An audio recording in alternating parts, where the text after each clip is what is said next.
जय मां गुरुवर गुरुवर जय मां गुरुवर गुरुवर। माँ मुझे अपनी ममता के सागर में डुबकी लगाने दो। माँ मैं पार नहीं उतरना चाहता। माँ जिस पर मुझे एक बार आपने डुबा लिया है उसके दूसरे किनारे को मैं देखना नहीं चाहता, क्योंकि जो आनंद आपके चरणों में है, जो तृप्ति आपके चरणों की भक्ति में है, वो तृप्ति मुझे त्रिभुवन के सभी सुखों को भोग लेने पर भी नहीं मिलेगी, क्योंकि सभी आपसे निर्मित हैं। यह पूरा जगत आपसे निर्मित है, तीनों लोक आपसे निर्मित है। माँ मुझे और क्या आप देकर के तृप्ति कर सकती हो? माँ अगर मुझे कुछ देना है तो अपने चरणों का सिर्फ दास बना लो। मुझे एक ऐसी अटूट भक्ति दे दो जो कभी नष्ट न होने पाए, एक ऐसी भक्ति जो आज तक किसी न प्राप्त की हो। माँ मैं आपका अपना हूँ, आप मेरी हो, मुझे एक बार अपना लो, एक बार अपनी शरण में माँ मुझे ले लो।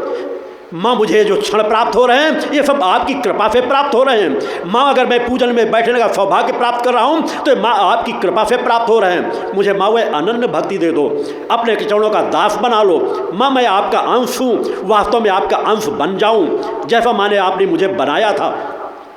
हे माँ मैं आपके चरणों पर प्रार्थना नहीं कर सकता। एक अबोध बालक आपकी क्या प्रार्थना करेगा, आपकी क्या स्तुति करेगा, आपकी क्या वंदना करेगा, और किन स्तुतियों से आप प्रसन्न होगी? क्योंकि ये स्तुतियाँ तो हमारी मन बुद्धि से निर्मित है। इन स्तुतियों से यदि आप प्रसन्न होने वाली होती तो आज तक अनेकों साधु संत सन्यासियों ने आपकी बड़े के बड़ी स्तुतियाँ की है। माँ हमें स्तुति करने का ज्ञान नहीं, हमें वह शब्द ज्ञान नहीं कि जिससे हम आपको प्रसन्न कर सकें। और जो जगत को प्रसन्न करने वाली माँ है उन्हें कौन प्रसन्न कर सकता है? देवादि देव भी जिन्हें प्रसन्न नहीं कर सके, देवादि देव भी जिनकी भक्ति नहीं कर सके, हम अबोध बालक आपकी क्या भक्ति कर सकते हैं? आप तो अपनी कृपा मात्र से, अपने स्वभाव मात्र से, कि आप ममता के सागर हो, आप दयालु हो, आप कृपालु हो। माँ हम पर कृपा करो, हम सब आपके दास हैं, आपके चरणों के भक्त बनना चाहते हैं। हमें अपने भक्तियों को तार से जोड़ लो माँ, हम पर कृपा करो माँ। माँ आपका स्वभाव ही है सब पर कृपा करने का। हम जिस भवसागर में फंस चुके हैं, इस भवसागर माँ आप ही हमें निकाल सकती हो। आप दाती कहलाती हो। यदि कुछ हमें देना है तो माँ हमें भक्ति दे दो, भक्ति के अलावा हमें कुछ नहीं चाहिए। माँ हमें ऐसा ज्ञान दे दो कि हम आपके चरणों के दास बन सके, सतमार्गी बन सके। हमें आपने जैसा बनाया है वैसे हम कर्म कर सके। हाँ माँ हमें आत्मशक्ति दे दो, आपकी वैसी आत्मशक्ति प्राप्त कर सकें कि आपकी भक्ति के बड़े बड़े आने वाले अवरोधों को हम पार कर जाएं। हमें उसी में तृप्ति मिल रही है, उसी में आनंद मिल रहा है। हम भौतिक जगत में हैं माँ, मगर इस भौतिक जगत के बंधनों से हमें बचा लो। आप मायाधिपति कहलाती हैं, आपकी माया का कोई चक्र हमें बाधित न कर पाए। हम तो आपके दर्शन करना चाहते हैं, आपकी माया से हमें संबंध नहीं जोड़ना चाहते। माँ हमें आपसे तृप्ति मिलेगी। आप हमें वैभवशाली मत बनाओ, रिद्धियों सिद्धियों का मालिक मत बनाओ। हम किसी में नहीं उलझना चाहते। जो रिद्धियाँ सिद्धियाँ आपके चरणों की दास हैं, हम उन चरणों को पकड़ना चाहते हैं। माँ उन चरणों को हम देखना चाहते हैं, उन चरणों का आनंद प्राप्त करना चाहते हैं, उन चरणों से सिर्फ जुड़ करके रहना चाहते हैं। हम माँ हम मुक्ति नहीं चाहते। मुक्ति पा करके हम क्या करेंगे? मुक्ति पा करके तो हमारा आपका संबंध ही समाप्त हो जाएगा। मुक्ति पा करके तो हम उस भक्ति से अलग हट जाएंगे। हम पता नहीं कहाँ पर किस मार्ग में चले जाएंगे, हमारा अस्तित्व नष्ट हो जाएगा। माँ हम हर पल अपनी आत्मा का अस्तित्व बनाए रखना चाहते हैं और हर जन्म जन्म में आपके चरणों के केवल दास बने रहना चाहते हैं। माँ हम पर कृपा करो। माँ आप दयालु हो, कृपालु हो, जगत जननी हो, हम पर कृपा करो, कृपा करो माँ। हम आपके आराधक हैं, हम आपकी स्तुति नहीं कर सकते, हम आपकी वंदना नहीं कर सकते माँ, हम आपकी प्रार्थना नहीं कर सकते, मगर आप माँ कण कण में मौजूद हो। हम आपकी ध्वनि सुन सके ना सुन सके, माँ आप हर पल हमारी ध्वनि को सुन रही हो। माँ हमारी ध्वनि को सुनो, हमारी प्यास को मिटाओ। हमारी प्यास को माँ आप ही मिटा सकती हो। हमें बाहर से तृप्ति नहीं मिल सकती माँ, हमें अंदर की तृप्ति को जगा दो, हमारी चेतना को जगा दो, हमारे चक्रों को जगा दो, हमारे मन मस्तिष्क को शुद्ध और पवित्र बना दो। ऐसे कोई संसाधन बाहर के नहीं कि हम अंदर को पवित्र बना सकें। हम आपकी भक्ति में अपने अंदर मन को पवित्र बना सकते हैं। हमारे मन को माँ निर्मल कर दो, हम पर इतनी कृपा कर दो कि हमारा निर्मल पवित्र मन बन जाए। हमारे अंदर की सत्य वाणी को जगा दो, हमारे अंदर की चेतना शक्ति को जगा दो। माँ हम हर पल आपके चरणों के दास बने रहें। हमारा सर्वस्व छीन लेना, हमें कुछ मत देना, मगर अपने चरणों के दास बना करके हमेशा रखना। उससे हमें कभी विलग मत करना। हमारा जो आपका संबंध जुड़ा हुआ है वह एक अटूट बना रहे, एक ऐसा अटूट बंधन जो इस भूतल पर कोई भी बंधन को तोड़ने की सामर्थ्य न रख सके। हमें माँ वह ज्ञान दे दो, हमें माँ वह भक्ति दे दो। हम आपके चरणों के दास बन कर रहें। माँ हम आपकी सच्ची प्रार्थना नहीं कर सकते, आप सच्ची स्तुति नहीं कर सकते, आपको स्थान नहीं दे सकते। हम आपको क्या स्थान देंगे माँ? जिस स्थान में दे वह स्थान इतना पवित्र नहीं हो सकता जो आपके योग्य हो, मगर केवल इतनी भावना है माँ कि यह सब जगत आपका है, कण कण आपका है, कण कण में व्याप्त है आप। तो माँ जहाँ आप स्थापित हो जाते हो वह स्थान अपने आप पवित्र बन जाता है। उस स्थान पर जहाँ पर आपका गुणगान होता है वह स्थान सदैव पवित्र बन जाता है। और वो पवित्र स्थान माँ हमारा भी कल्याण करे, हमारा आत्म कल्याण करे। हम भौतिक जगत का सुख नहीं चाहते, हम आध्यात्मिक सुख प्राप्त करना चाहते हैं। हमें माँ उस अटूट रिश्ते से जोड़ो, हमारे अंदर वह प्रेम जगा दो, हमारे अंदर वह भक्ति जगा दो। जो भक्ति माँ ध्रुव के पास थी, जो भक्ति माँ प्रहलाद के पास थी, जो भक्ति माँ मीरा के पास थी, जो सूर्य के पास थी, जो तुलसी के पास थी, वह भक्ति हमारे अंदर जगा दो। जो सबरी के पास थी वह भक्ति हमारे अंदर जगा दो। माँ हम भी तो उसी अंश में हैं, माँ हम भी इंसान हैं, हमारे अंदर भी वही आत्म तत्व बैठा है। जब कोई दूसरा वह कर सकता है तो हम क्यों नहीं कर सकते? हमें उस पथ का मार्ग का राही बना दो माँ, हम पर कृपा करो माँ, हम पर कृपा करो माँ। हम आपके चरणों के दास हैं। उस भावभूमि पर उतरो। मैं अपने शिष्यों का आह्वान करता हूँ कि नेत्र प्रति माँ से मांगो तो भक्ति ज्ञान और आत्मशक्ति मांगो, उसमें सब कुछ सार समाहित है। निश्चल मन से अपने अंतर मन को धोने का प्रयास करो। माँ हर कण कण में मौजूद है, माँ हर पल कृपा आप पर बरसा रही है। कुल आवश्यकता है नशे मान से मुक्त चरित्रवान जीवन जी करके देखो। माँ तुम्हें ममता के सागर में डुबकी अवश्य लगवाएंगी, उस आनंद लोक के दर्शन अवश्य कराएंगी, उस विस्थापन धाम के आप वासी बनोगे। एक बार उस विचारधारा में खो करके देखो, उस स्थिति में डूब करके देखो, माँ के चरणों में सड़ती प्रार्थना करके तो देखो। तुमने अपने समस्याओं के समाधान के लिए माँ के चरणों पे आंसू बहाए होंगे। एक बार माँ की प्रार्थना करके, माँ की भक्ति पाने के लिए, माँ के दर्शन पाने के लिए, माँ के चरणों का दास बनने के लिए, माँ के चरणों की कृपा पाने के लिए माँ आंखों से आंसू बहा करके तो देखो। तुम्हारी आंखें निर्मल हो जाएंगी, तुम्हारी आंखें पवित्र हो जाएंगी, तुम्हारी आंखों का विकार नष्ट हो जाएगा। एक बार माँ के चरणों पर डूबने का प्रयास करके तो देखो, एक बार माँ को अपने नेत्रों में बसा करके तो देखो, एक बार उस भावभूमि में डूब करके तो देखो। माँ तुम्हें कभी खाली हाथ वापस नहीं भेजेंगी। एक बार उस धरातल पर खड़े हो जाओ, नशे मान से मुक्त चरित्रवान जीवन जियो। नवरात्रि जैसा महत्वपूर्ण पर्व, नवमी तिथि सिद्धदात्री माँ कहलाती हैं।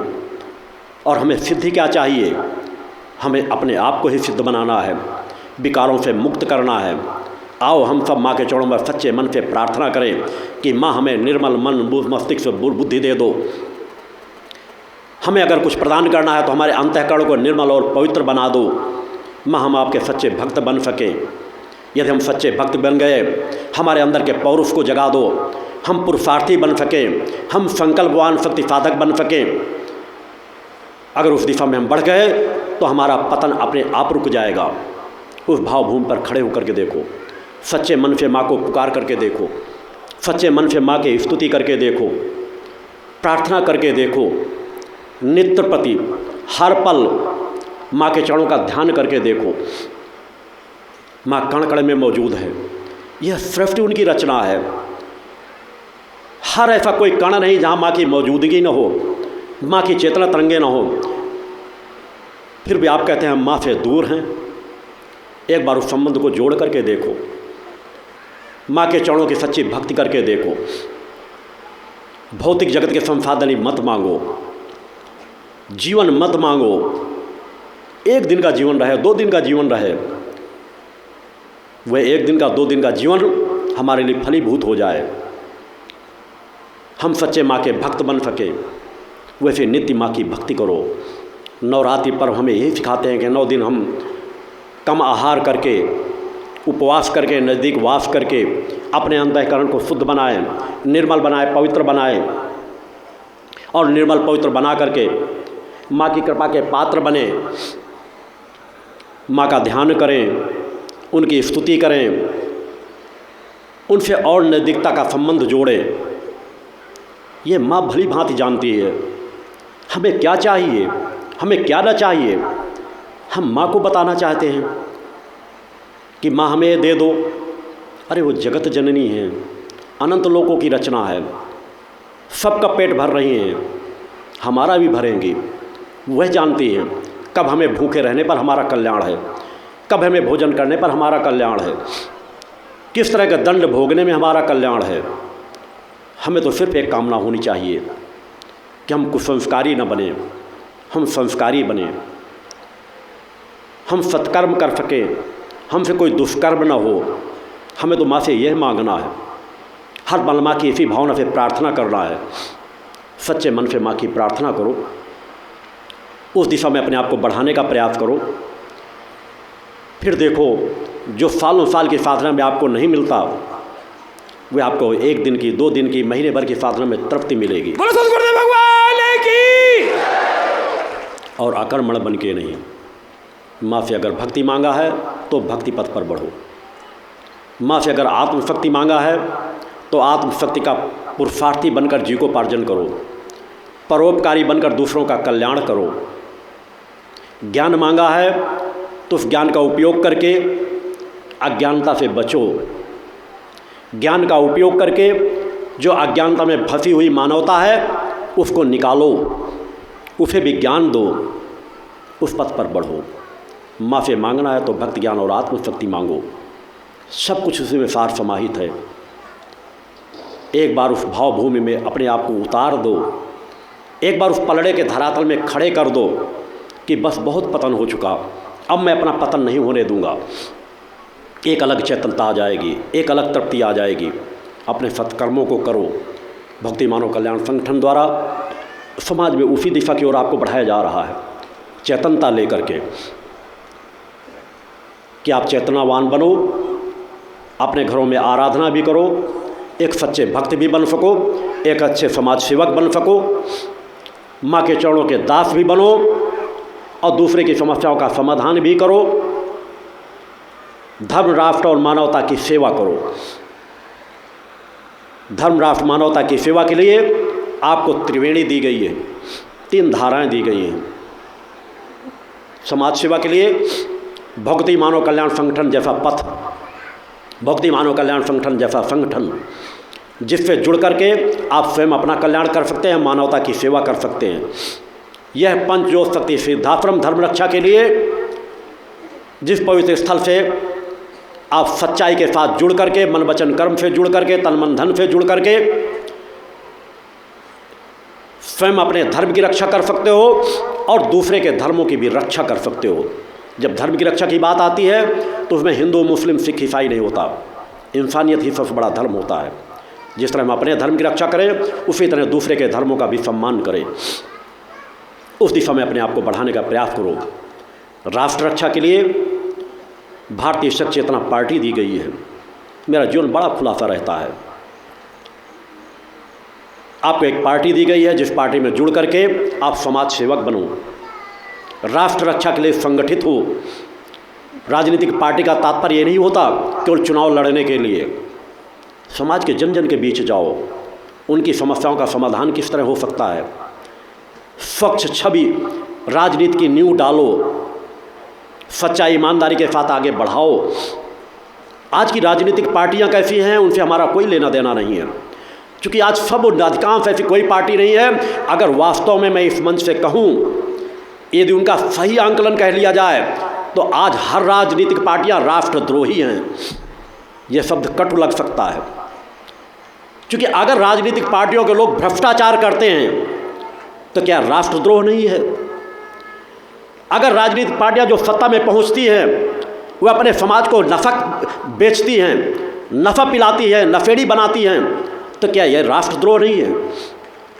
जो राज सत्ता में बैठ करके समाज को न्याय न दिला पाएं, क्या यह राष्ट्रद्रोह नहीं है? जिनके राज्य में भ्रष्टाचार फल फूल रहा हो, अपराध फल फूल रहे हों, सरकारें सोच करके कि पता नहीं कौन सा दिमाग है, किस परंपरा के संवाहक हैं, एक बार भी सोच नहीं जाती कि राज सत्ताओं को नफा बेचना चाहिए। मैं तो जब जितने बार भी सोचता हूँ ये सोच नहीं पाता हूँ कि उनके पास बुद्धि है भी या नहीं भी। एक सामान्य सी बात उनके मन मस्तिष्क पर नहीं बैठ पाती कि सरकारों को अपनी समाज को चेतनावान बनाना चाहते हैं। युवाओं का देश है तो युवाओं को किस दिशा में ले जा सकते हो? विकास की तरफ बढ़ाना चाहते हो तो क्या शराबी बना करके बढ़ाओगे, नशेड़ी बना करके बढ़ाओगे?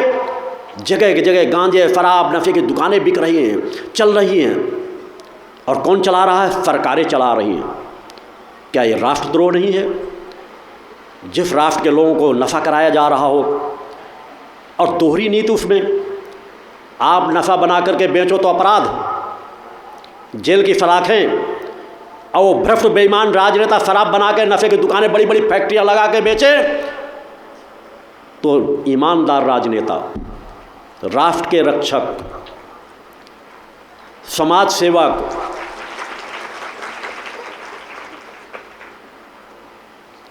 इतनी सामान्य सी सोच नहीं जाती, आवाज़ उठाई जाती तो बुरा लगता है।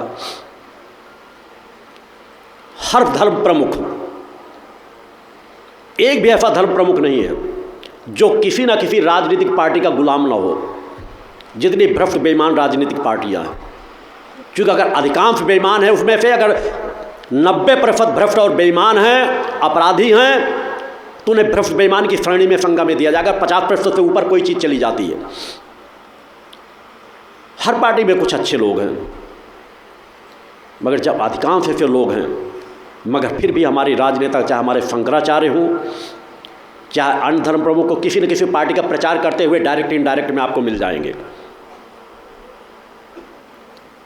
इसलिए मैंने उन भ्रष्ट पार्टियों का प्रचार न करके स्वयं एक पार्टी समाज को प्रदान की कि अगर करना ही है राष्ट्र रक्षा तो एक नवीन पार्टी को साथ लेकर के आगे बढ़ाओ। आपका गुरु कोई भी कार्य छिप करके या पीठ पीछे से करके नहीं कि उधर कार्य भी करना चाहें और छिप करके। कई शंकराचार्य तो ऐसे हैं, एक दो शंकराचार्यों की बातें आई जो किसी दूसरी पार्टी की बात कर दे तो पत्रकारों के मुंह में तमाचा तक मार देते हैं। इतना पार्टियों के पक्ष में है। और कौन सी पार्टियां? जिन पार्टियों ने देश को गर्त में डुबो दिया। आज इसीलिए आवश्यकता थी कि एक नवीन पार्टी का गठन किया जाए, उसके माध्यम से समाज को संगठित किया जाए। राजसत्ता का सुख भोगना लक्ष्य नहीं। मैंने कहा मेरा अग्निपथ है, मुझे कभी भी कोई चुनाव नहीं लड़ना। इसलिए मैं सभी चीज़ों से अलग हट करके, प्रारंभ की कोई व्यवस्था संभालने के लिए नहीं थे, मैं संगठन का अध्यक्ष था, अन्य क्रमों में था। इसलिए मैंने पार्टी के तीनों पुत्रियों को, संस्कार एक दिन से नहीं आते। आज अगर मैंने तीन पुत्रियों को, अपनी पूजा संध्या ज्योति को तीनों को अगर ये जिम्मेदारियाँ सौंपी हैं, भक्ति मानव कल्याण संगठन का प्रमुख, पंचो शक्ति सिद्धाश्रम का प्रमुख, भारतीय शक्ति चेतना पार्टी का प्रमुख, तो उन्हें पात्रता मैंने जब गर्भ में थी तब से ही नहीं, जब गर्भ में आना था तब से मेरी निगाहें थी। बचपन से मैंने संस्कार दिए, अपना सानिध्य दिया है, मेरा खून रगों में दौड़ रहा है। जब तुम्हारे बच्चे तान के चद्दर सोते थे तब मैं इन्हें जगाता था। उन संस्कारों के लेकर आगे बढ़ी हैं मेरी चेतना। उनसे मैंने पात्र लोगों के हाथों पे कमान दी है, और उन पात्र लोगों के कमान में ही आप सब जुड़े हुए हो। सभी लोगों को मैंने एक समान जिम्मेदारियां दी हैं कि आओ सब मिल करके एक स्वच्छ राजनीति करें जिससे राष्ट्र की रक्षा हो सके। सभी जाति धर्म संप्रदाय के लोगों को एक समान लेकर के चलें। हम चुनाव कब जीतेंगे कब नहीं जीतेंगे इस पर नहीं विचार करना। हमें जनता के दुख दर्द दूर करने के लिए आगे केवल बढ़ जाना है। और एक दिन वह सुनिश्चित है, मैंने कहा अपनी डायरियों में नोट कर लेना कि भविष्य का वह दिन, काल का कोई चक्र ऐसा नहीं जो मुझसे छिपा हुआ हो। एक दिन वह सुनिश्चित है जिस दिन भारतीय शक्ति चेतना पार्टी का कोई साधक या साधिका लाल किले पे राष्ट्र ध्वज फहराए। मैं साधक साधिका शब्द इसलिए संबोधित कर देता हूं कि दोनों पक्षों में कोई एक पक्ष न मान ले कि गुरुजी ने हमारे लिए आशीर्वाद दिया था। दोनों पक्ष एक साथ बढ़ो, सौभाग्य मिलेगा, दोनों पक्षों को मिलेगा। राष्ट्रपति भी राष्ट्र ध्वज फहराता है, प्रधानमंत्री भी राष्ट्र ध्वज फहराता है। 5 साल में प्रधानमंत्री बदल जाते हैं। इसलिए सब अपनी अपनी तैयारियां करो। भ्रष्ट बेईमान राजनेताओं के गुलाम मत बनो। अपने वोटों को मत बेचो शराब में, पैसे में, जातीयता में, सांप्रदायिकता में कि हमारी जाति का है इसलिए हम वोट दें। जिस तरह तुम माँ की आराधना करते हो, जिस तरह गुरु की आराधना करते हो, इसे हम धरती माँ कहते हैं। और धरती माँ का एक टुकड़ा हमारे राष्ट्र के रूप में कहलाता है। जिस तरह हम दूसरे राष्ट्रों का सम्मान करते की बात कहते हैं, उसी तरह एक राष्ट्र की जिम्मेदारी हमें मिली है। उस राष्ट्र की, उस धरती का मान सम्मान रख रखाव हमारी जिम्मेदारी है। सो के उठते कहते धरती माता को पहले नमन करो। अनेकों लोग होंगे जो कहते हैं हम रोज़ उठते सबसे पहले धरती माता को प्रणाम करते हैं, तब अपने काम करते हैं, और धरती माँ को ही लूट रहे हैं, धरती माँ को ही बेवकूफ़ बना रहे हैं। अब एक ऐसा रास्ता तय करो जहाँ तुम्हारा हृदय का रोम रोम कहे कि हम तीनों धाराओं के लिए एक समान चलते हैं, हम जातीयता सांप्रदायिकता से ऊपर उठ करके कार्य कर रहे हैं। एक अलग आनंद मिलेगा, एक अलग तृप्ति मिलेगी। उस दिशा में अपने आप को बढ़ा करके देखो, एक अलग शांति, एक अलग संतोष मिलेगा। केवल अपने कदमों को बढ़ाओ। इसलिए तीनों धाराएं दी गई हैं, और तीनों धाराओं से मैं हर पल संकल्पित लोगों को कराता हूँ कि तीनों धाराओं पर संकल्पित होकर जीवन जियो। किसी को बाध्य नहीं करता, तुम्हें अपने विवेक को जगाना है। मेरी विचारधारा जिसे अच्छी लगे वो मेरे साथ यात्रा तय करे, मगर विश्वासघाती बन करके नहीं। जिसे मेरी यात्रा पसंद ना हो उसे मेरी यात्रा में जुड़ने की जरूरत नहीं है। अनेकों यात्राएं हैं, अनेकों धार्मिक संगठन हैं, अनेकों साधु संत सन्यासी हैं, जिससे चाहो उससे जुड़ जाओ। मैं अपने शिष्यों को हमेशा स्वतंत्र रखता हूँ कि जिस क्षण तुम्हें लग जाए कि नहीं यहाँ पे नहीं, कोई दूसरा बढ़ करके हमें ज़्यादा मार्गदर्शन कर सकता है, दूसरा हमारे लिए श्रेष्ठ गुरु हो सकता है, तुम तत्काल मुझसे मुख मोड़ करके उधर चले जाना। मगर अपनी अंतरात्मा से जरूर सोचना, प्रलोभनों में मत बह जाना, अपने कर्तव्यों का निर्वहन करना सीखो।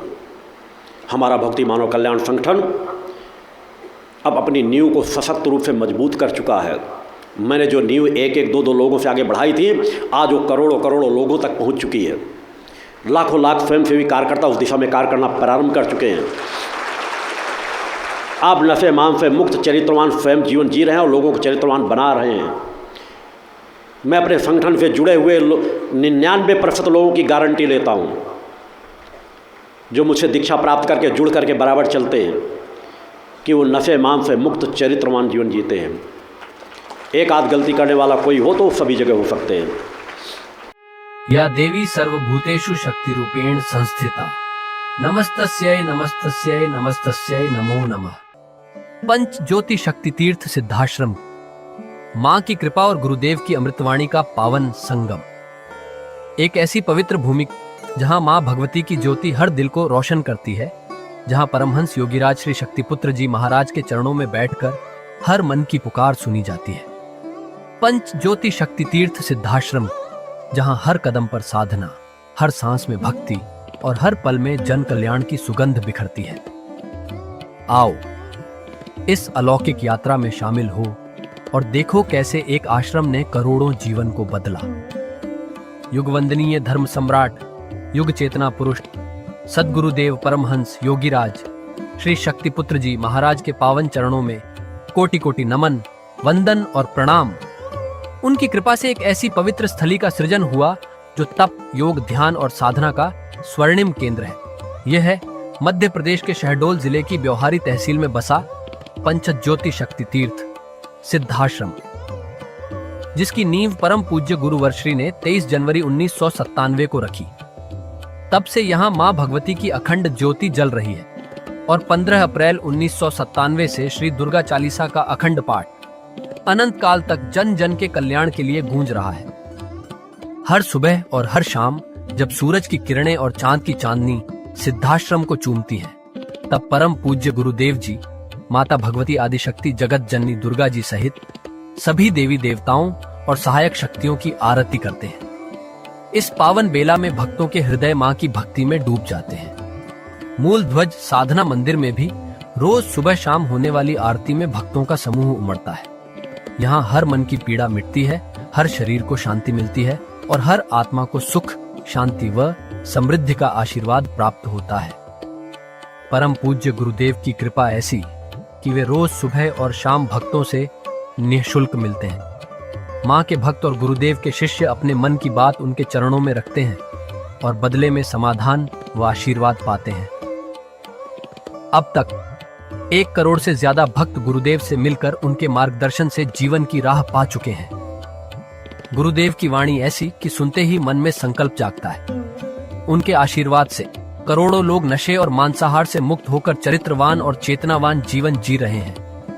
हर दिन सैकड़ों लोग नशा छोड़ने की प्रेरणा लेने सिद्धाश्रम धाम पहुंचते हैं। पूज्य गुरुदेव के 20 लाख से अधिक दीक्षा प्राप्त शिष्य आज के अधर्म और अन्याय के दौर में भी मां की ज्योति से अपने घरों को आलोकित करते हैं। वे साधनात्मक जीवन जीते हुए आत्म कल्याण और जन कल्याण के पथ पर चल रहे हैं। क्या यह चमत्कार नहीं? सिद्धाश्रम धाम में पिछले 28 वर्षों से मां अन्नपूर्णा भंडारा चल रहा है, जहां सुबह शाम हजारों भक्तों को स्वादिष्ट और पवित्र भोजन मिलता है। और सुनो, यहाँ ठहरने की व्यवस्था भी पूरी तरह निःशुल्क है। क्या ऐसी जगह कहीं और मिलेगी जहां हर सुविधा मां की कृपा से मुफ्त हो?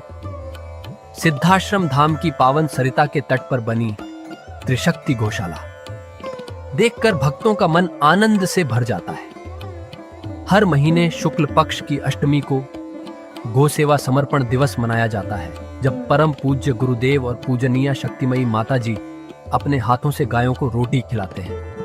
यह दृश्य देखकर हर भक्त का हृदय गदगद हो उठता है। गौशाला के पास ही स्वामी श्री राम प्रसाद आश्रम जी महाराज की समाधि मन को शांति देती है, और पास ही दानवीर गुफा स्थल हर किसी को असीम शांति का अनुभव कराता है। हर साल शारदीय नवरात्र में सिद्धाश्रम धाम में शक्ति चेतना जनजागरण शिविर का भव्य आयोजन होता है। लाखों भक्त यहाँ योग, ध्यान और साधना सीखते हैं, गुरुदेव के चेतनात्मक चिंतन को सुनते हैं और मां की अलौकिक आरती का आनंद लेते हैं। मां की कृपा और गुरुदेव का आशीर्वाद पाकर हर भक्त धन्य हो उठता है। 23 जनवरी सिद्धाश्रम स्थापना दिवस एक और पावन अवसर है। इस दिन अखिल भारतीय सिद्धाश्रम दौड़ प्रतियोगिता, योग भारती सामूहिक विवाह और शाम को सुर संध्या व कवि सम्मेलन का आयोजन होता है। क्या मजा है जब भक्ति और संस्कृति का ऐसा संगम देखने को मिलता है। सिद्धाश्रम धाम का जनसंपर्क कार्यालय हर जानकारी का खजाना है। यहाँ से मासिक सिद्धाश्रम पत्रिका और साप्ताहिक संकल्प शक्ति अखबार मिलता है, जिसमें गुरुदेव की ऋषिवाणी और प्रेरक लेख पढ़ने को मिलते हैं। और हाँ, यहाँ माँ के प्रसाद के रूप में शक्ति जल भी निःशुल्क मिलता है। इस शक्ति जल ने करोड़ों लोगों को नशे और बीमारियों से मुक्त कर चेतनात्मक ऊर्जा दी है। क्या यह माँ की कृपा नहीं? जनकल्याण का एक और अनुपम उदाहरण है निःशुल्क वस्त्र सहायता केंद्र, जहां लाखों जरूरतमंदों को कपड़े दिए गए हैं। यह सिलसिला आज भी अनवरत चल रहा है। सिद्धाश्रम धाम में पौधारोपण का भी बड़ा काम होता है। परम पूज्य गुरुदेव जी महाराज एवं पूजनीय शक्तिमयी माता जी स्वयं समय समय पर पौधारोपण करके पर्यावरण को बढ़ावा देते हैं। सिद्धाश्रम धाम में अनेक प्रकार के फल, फूल और औषधियों के हजारों पेड़ों की हरियाली देखकर मन प्रसन्न हो जाता है। सिद्धाश्रम धाम में विभिन्न प्रकार की हरी सब्जियां उगाई जाती हैं, जो निःशुल्क चल रहे मां अन्नपूर्णा भंडारे में प्रयोग की जाती है। परम पूज्य गुरुदेव जी ने मानवता, धर्म रक्षा और राष्ट्र रक्षा के लिए 3 धाराएं बनाई हैं। भगवती मानव कल्याण संगठन, पंचज्योति शक्ति तीर्थ सिद्धाश्रम और भारतीय शक्ति चेतना पार्टी 15 मार्च 1995 को बने। भगवती मानव कल्याण संगठन के 1 लाख से ज्यादा कार्यकर्ता नशा मुक्त, चरित्रवान और परोपकारी समाज बनाने में जुटे हैं। संगठन का नशा विरोधी आंदोलन इतना प्रभावी है कि पिछले कुछ सालों में 2000 से ज्यादा अवैध शराब माफियाओं पर कार्रवाई हुई। संगठन के समर्पित और कर्मठ कार्यकर्ता दिन रात इस मिशन में लगे हैं। Siddhashram Ayurveda and food products के जरिए शुद्ध दवाएं और खाद्य पदार्थ बनाए जाते हैं। इन्हें लेने या व्यापार के लिए एजेंसी पाने के इच्छुक लोग संपर्क कर सकते हैं। आओ, सिद्धाश्रम की इस पावन यात्रा का हिस्सा बनो। यहाँ माँ का अखंड गुणगान सुनो, साधना में डूबो और परम पूज्य गुरुदेव के दर्शन कर जीवन को धन्य करो। भगवती मानव कल्याण संगठन तुम्हें मानवता, धर्म और राष्ट्र की सेवा में शामिल होने का सादर न्योता देता है। जय माता की, जय गुरुवर की।